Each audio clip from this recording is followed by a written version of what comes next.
In an article published by Boxing News 24, August 21st, 2023, it says that Terence Crawford's trainer wants Keith Thurman next if the Spence rematch doesn't happen.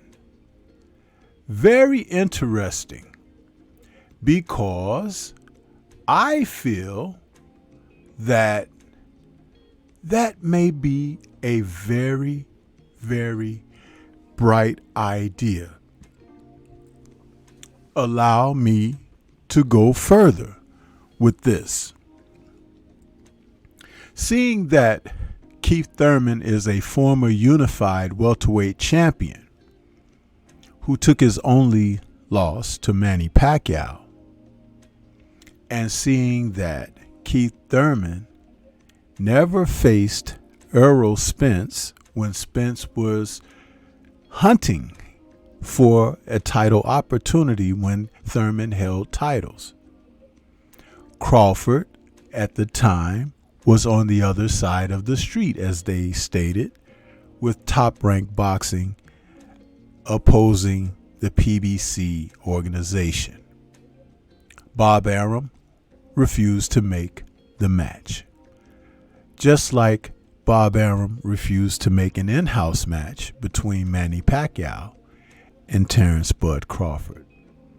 So, the understanding that this fight be something on the horizon in the event that things don't work out with Errol Spence, Crawford, whose record now is a stellar 40-0 with 31 KOs, could face Thurman, who, though he's been on the shelf for a moment, his record is 30-1 with 22 KOs.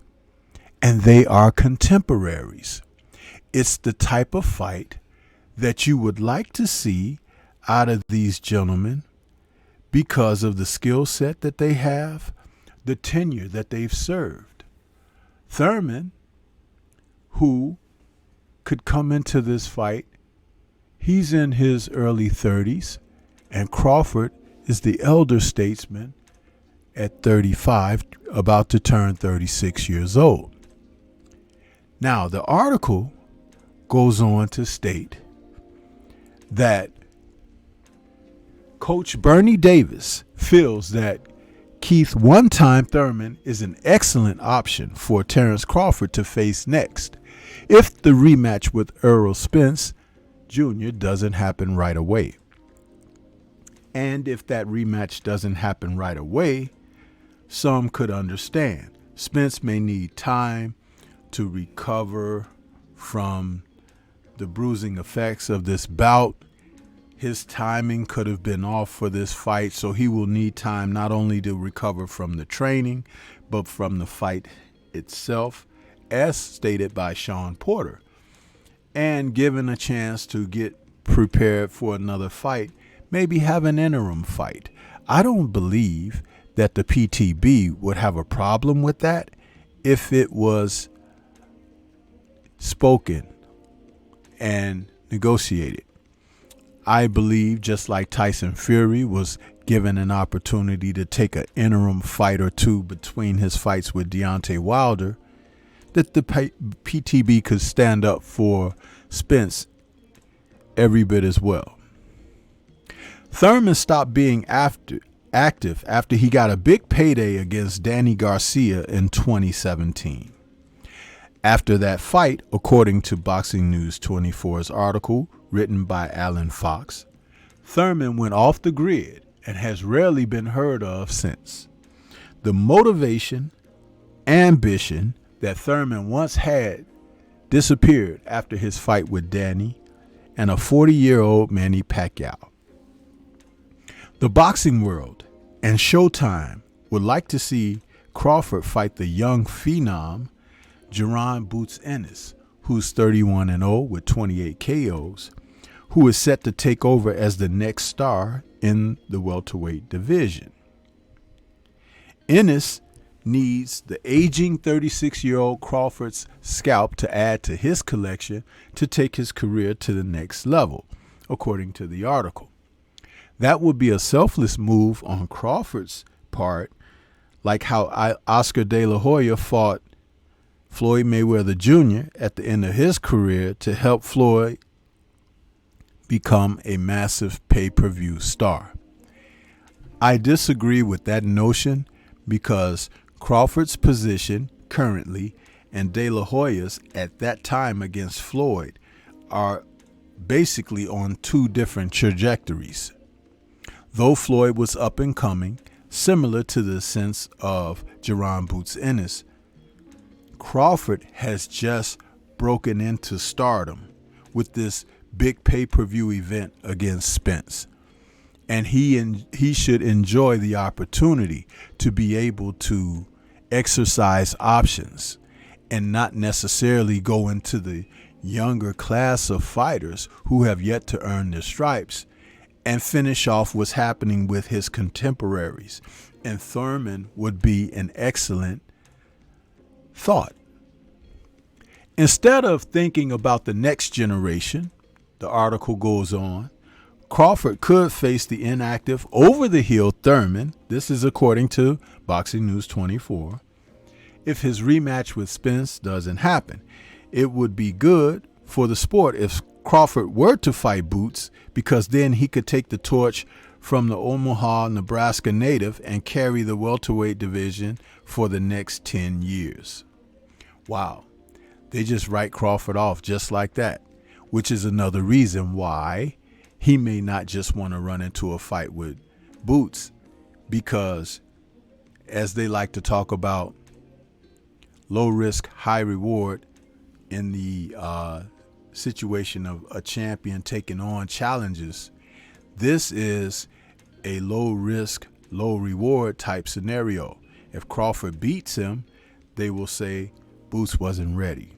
If Boots beats Crawford, his stardom is short-lived when he has toiled and worked to get to this point.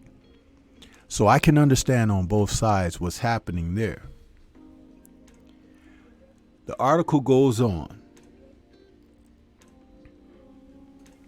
Boots should take the baton from Crawford because that would make him an instant pay-per-view attraction, but it looks like Bud and his coach Davis don't want that to happen.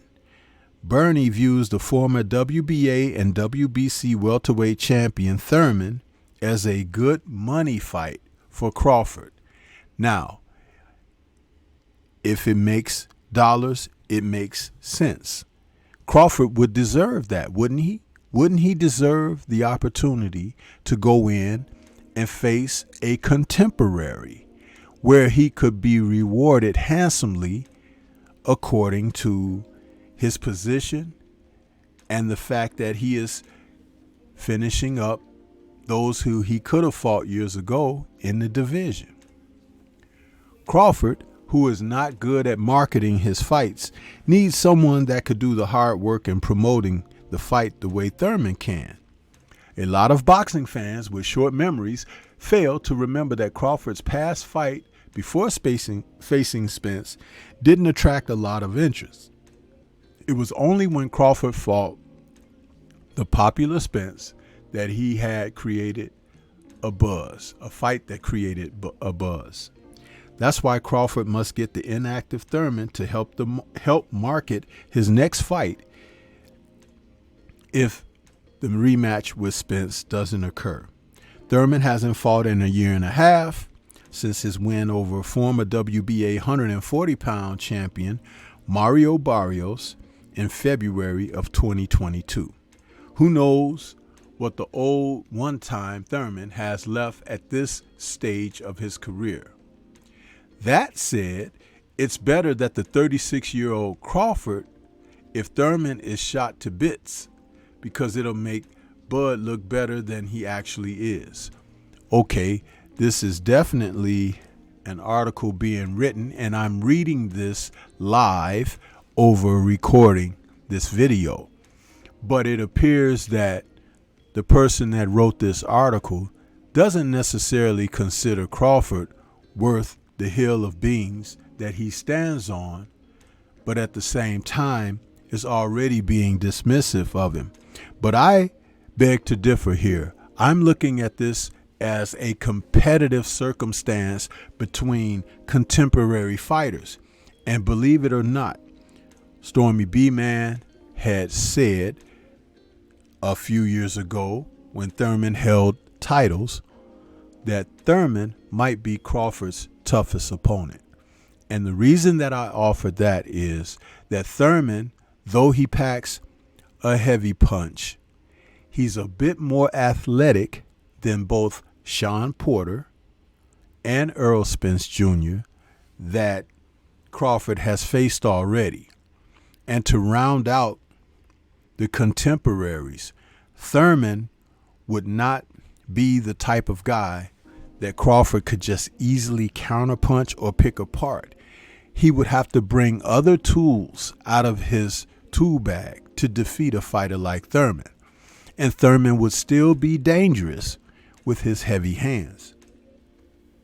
So I'm in favor of a fight like this because these two men could bring the best out of one another. And though Thurman has been inactive, which is an Achilles to any fighter professionally, the preservation from having harsh training and tough fights, which he's had only a couple, Thurman could come into this fight a bit fresher than some of the others, like a Danny Garcia. So, with that being said, a matchup between Terrence Bud Crawford and Keith Thurman could be the type of fight that would draw the ire of many boxing supporters, people who love to see the sport, and people who remember that Thurman was once a nemesis that Crawford sought out. Though he has done very little to earn this opportunity, Crawford is in a position to pick a challenger before the mandatories start kicking in. But all of this is contingent upon the fact that if Earl Spence Jr. isn't ready for an immediate rematch. Yes, I ain't going to say that he's going to leave 147 behind because I know he can make the weight. But it's like where we're at right now, said Coach Bernie Davis about Crawford moving up to 154. We should have already been there at 154. If I'm him, Crawford, then I'm fighting Keith Thurman. If the Earl Spence rematch doesn't happen, then I'm fighting Keith Thurman.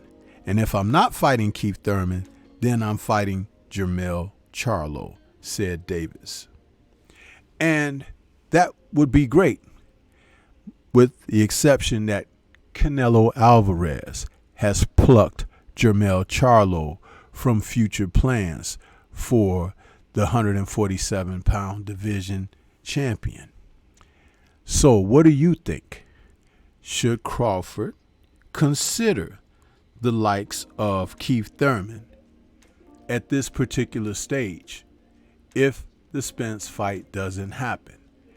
And say that it does, and he's successful in that fight.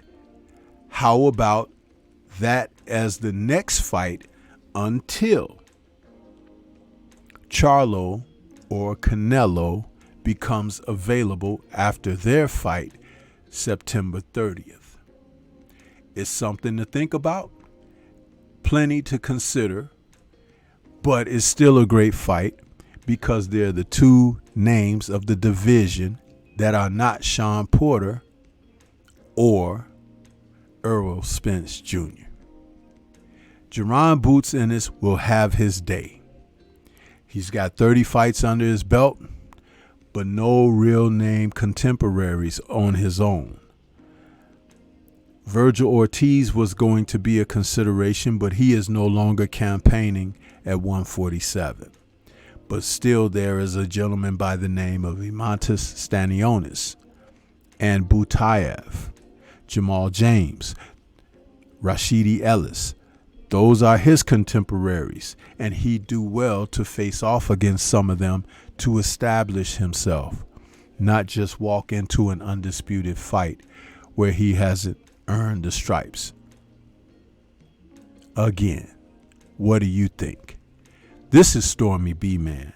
Shout out to the mighty LDBC and Liberated Perspective, a third eye view of the world.